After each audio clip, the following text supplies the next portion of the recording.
കഴിഞ്ഞ 2-3 മാസം നല്ല ഹെക്റ്റിക് വർക്ക് ഷെഡ്യൂളായിരുന്നു കേട്ടോ. കർക്കിടക മാസമായിരുന്നു. ആയുർവേദ ഫീൽഡിൽ നിൽക്കുന്ന ആളുകൾക്ക് മനസ്സിലാവും കുറച്ചും കൂടി.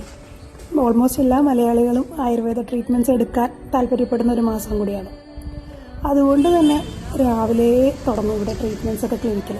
അത് കഴിയാനായിട്ട് ലേറ്റ് ആവുകയും ചെയ്യും. അപ്പോൾ നമ്മുടെ വർക്ക്, ഹോം എല്ലാം മാനേജ് ചെയ്ത് പോകാനായിട്ട് ഇത്തിരി അധികം തന്നെ സ്ട്രഗിൾ ചെയ്യേണ്ടി വന്നു എന്നുള്ളതാണ് സത്യം. അപ്പോൾ ഇത്രയും ദിവസം നല്ല ബിസി ആയിരുന്നു, നല്ല ഓട്ടപ്പാച്ചിലായതുകൊണ്ട് തന്നെ ഞാനിപ്പോൾ മൊത്തത്തിൽ എൻ്റെ ലൈഫ് ഒന്ന് സ്ലോ ഡൗൺ ചെയ്യാൻ ഡിസൈഡ് ചെയ്തിരിക്കുകയാണ് കേട്ടോ. എത്ര ദിവസത്തേക്ക് പറ്റും എന്നറിയില്ല. അപ്പോൾ ഇന്ന് രാവിലെ തന്നെ അമ്പലത്തിൽ വന്നു. ഈ കഴിഞ്ഞ 2 മാസവും ഞാൻ മിക്ക ദിവസങ്ങളിലും അമ്പലത്തിൽ വരാറുണ്ടായിരുന്നു. അപ്പോൾ അമ്പലത്തിൻ്റെ കാര്യം മാത്രമല്ല കേട്ടോ, എല്ലാ കാര്യങ്ങളും ഞാൻ ചെയ്യുന്നുണ്ടായിരുന്നു.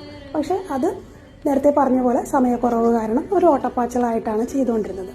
അപ്പോൾ ഇനി അതിനൊരു മാറ്റം വരുത്തി ഒരു സ്ലോ പേസിൽ സമാധാനപരമായിട്ട് എല്ലാം ചെയ്യാം എന്നാണ് ഡിസൈഡ് ചെയ്തിരിക്കുന്നത് കേട്ടോ.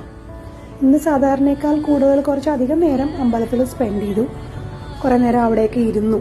അങ്ങനെ സ്ലോ ആയിട്ടും പീസ്ഫുൾ ആയിട്ടും ഇന്നത്തെ ഡേ സ്റ്റാർട്ട് ചെയ്തു.